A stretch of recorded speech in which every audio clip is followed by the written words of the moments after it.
Bienvenue les parents, on va faire un petit test au début de cette vidéo.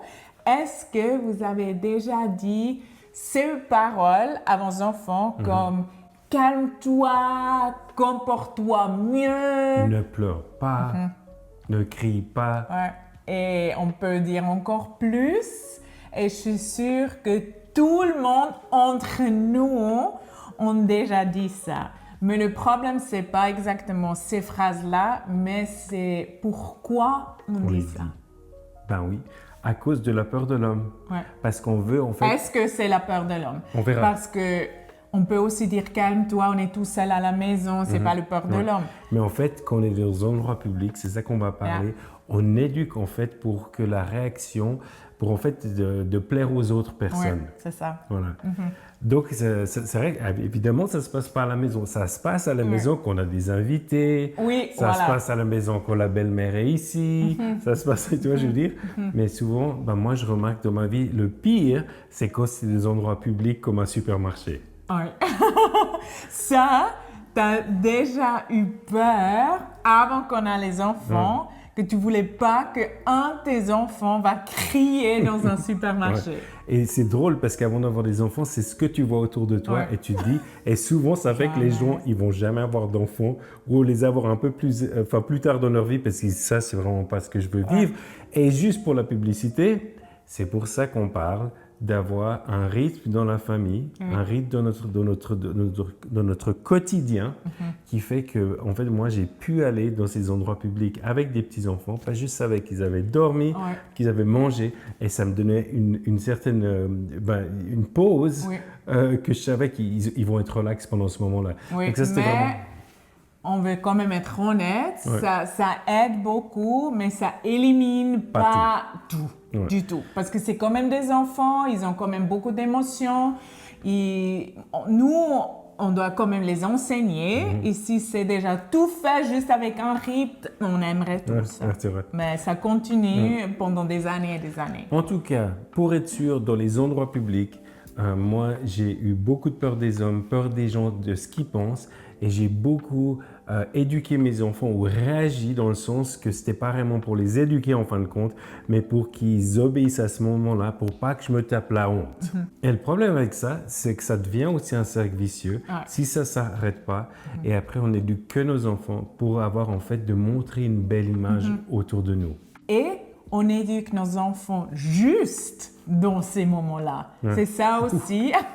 Parce que s'ils sont à la maison, ils sont pas du tout obéissants, c'est égal parce qu'il y a personne qui nous regarde. Mais après, dehors, on se fâche. Des fois, on joue aussi un petit peu une rôle qu'on est les super parents, ce qu'on ne fait pas à la maison après. Vrai. Et pour nos enfants, je dis toujours, que ça marche et ils apprennent vraiment, ça doit être la même chose à la maison comme dehors. Sinon, c'est trop confus pour eux. Et évidemment, on en a déjà parlé plusieurs fois, quand on est dans la réaction, donc ce que tu viens de dire, on réagit seulement quand on se prend la honte, ben, on n'est pas en train d'éduquer le cœur de l'enfant parce qu'on est toujours en réaction au lieu d'être proactif dans l'éducation et les enseigner dans des moments qui sont en fait non conflictuels. Et moi, j'ai aussi eu ça un petit peu au début, mais parce que j'étais maman à la maison, j'ai eu beaucoup temps d'apprendre ça, qu'après, je me suis dit, mais ça m'est égal que les autres gens pensent, parce qu'ils ne viennent pas avec moi à la maison. Ils ne savent pas comment ça marche, ils ne vont pas m'aider à la maison. Et les gens, ils pensent qu'ils veulent penser et on ne peut pas contrôler ça. Même avec les enfants qui sont bien éduqués, des fois, les gens, ils pensent négativement aussi. Alors, on peut faire tout ce qu'on veut. On éduque nos enfants pas pour les autres gens. On éduque nos enfants pour Dieu parce qu'il nous a donné ses enseignements. Mais on éduque nos enfants aussi de respecter les autres gens. D'honorer les gens autour. Mais ça change. D'honorer les gens ou d'avoir peur des gens. C'est pas la même chose. Donc, Shamira, j'aime beaucoup que tu dis que tu as réussi à laisser tomber cette pression des gens. Oui, mais c'était important, sinon ça m'écrasait. Ouais, et je le vois aussi dans ta famille. Quand je vais chez tes parents, c'est pas quelque chose qu'ils portent forcément. Ouais. Par contre, chez moi, j'ai l'impression, enfin, je le sais quand j'étais jeune, j'ai beaucoup été sous cette pression de devoir être quelque chose, de montrer. Pas juste pour ton cœur, mais pour les autres gens. Exactement. Ouais. Ça se fait pas. En fait, il y a comme des codes qui sont écrits, qui sont là, qu'on connaît, ou certaines fois, c'est simplement comment ils te regardent. Ouais. Et tu apprends en fait assez vite à réagir pour pouvoir apaiser la situation. Et de nouveau, c'est une histoire que tu n'as pas le cœur qui est à la bonne place. Ouais. Tu le fais juste pour apaiser la situation. Yeah. Et c'est comme pour le merci pour toi. Pour le merci pour moi, je devais dire au moins 2, 3, 4 fois merci. Shamira s'est rendu compte qu'on s'aimerait. Et pourquoi tu dis 3, 4 fois? Mais tu m'as aussi dit à moi, ouais. est-ce que tu as dit merci? C'est très important. Parce Moi, que je mes dis, parents mais j'ai déjà fait. me disaient mais j'ai toujours. déjà fait. Ouais. Et c'était aussi, même autant adulte, tes parents ils t'ont toujours demandé est-ce que tu as dit merci ou est-ce que tu as écrit un mot ou aux gens qui t'ont donné ci ou cela. Ouais. Donc c'était un peu le but suprême. Donc en fait, on apprend à dire merci, pas vraiment parce qu'on a le cœur. Bon, j'avais quand même le cœur.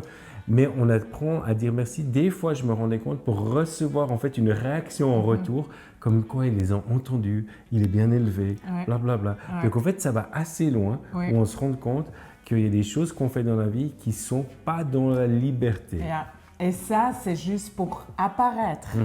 C'est quelque chose mal d'apprendre à nos enfants, de juste faire quelque chose avec le cœur qui n'est pas là.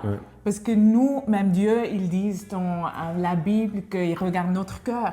Et si on n'a pas un cœur aussi de générosité, qu'on donne la dîme, ça ne sert à rien.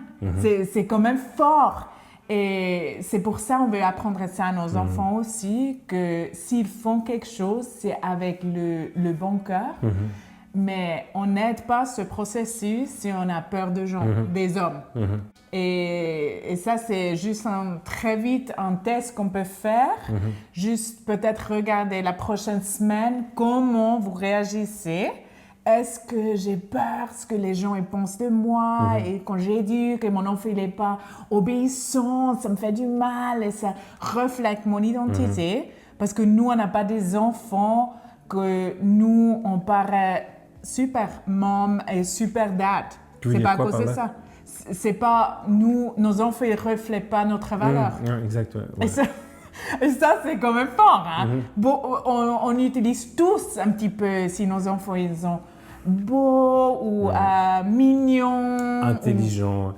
Mes enfants sont à l'université. Mon fils a un très bon boulot. Mon fils a des gamins très élevés, très bien élevés. Mon fils, ma fille. Oui. C'est rigolo. Ma fille aussi. Et j'ai encore entendu l'autre jour quelqu'un qui disait que la femme s'est sentie pas vue par l'homme parce qu'en fait, il traitait sa fille comme un peu son trophée. Oui. C'est intéressant. Intéressant, mais triste. Triste. Ouais. Et ça met un joug pour la fille qui est malsain et ça crée des déconnexions dans le couple. Exactement. Et je voulais encore ajouter, mais pensez au stress que nous, on fait les cours de parentalité et les gens, ils pensent que les enfants, ils sont parfaits et tout va bien, notre mariage est parfait, nos enfants, ils n'ont pas de crise, ça marche tout juste calmement. Et après, c'est pas comme ça. Et c'est ça aussi, je dis, juste enlever de mes épaules parce que nos enfants, ils sont normaux. Vraiment, ils sont très normaux. Ils avaient des rébellions, des désobéissances, des crises, tout.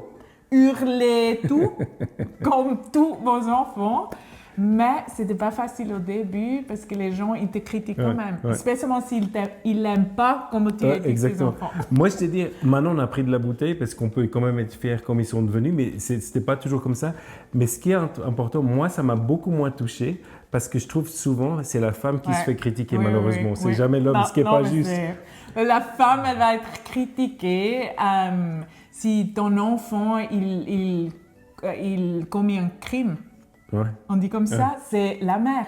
Ou s'il y a quelque chose, parce que moi j'entends beaucoup de fois des documentaires et si l'homme il a fait quelque chose très mal, je ne vais pas dire quoi, après c'est la mère, c'est peut-être vous vous sentez coupable parce que vous ne pas enseigné ou pas écouté ou pas quoi. Et c'est quand même pas... C'est lourd pour la femme. C'est plutôt la femme qui porte ça que l'homme. Mais parce que on est là pour enseigner nos enfants. C'est notre mandat de Dieu. Donc moi, je l'ai souvent fait parce que j'avais vraiment ce problème de peur des hommes. Je suis souvent tombé dans ce piège d'éduquer sous la pression. Et Shamira, elle est devenue assez allergique à ça.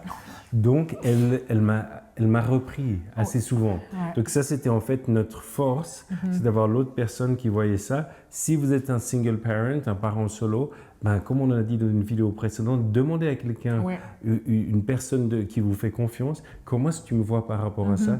Et ça nous aide à sortir de ça parce que des fois, on ne le voit même pas. Et c'est sûr, on n'aime tous pas que nos enfants désobéissent dans le public avec des autres gens. Ça ne vous fait pas tout de suite les gens qui ont peur des hommes. Mais il y a vraiment cette subtilité de est-ce que je fais des décisions à cause des autres gens ou je fais vraiment les décisions pour le cœur de mon enfant. Ce qui a aidé aussi, on en a peut-être parlé déjà, c'est de ne pas les reprendre directement sur l'endroit, mais de partir de l'endroit, devant les gens.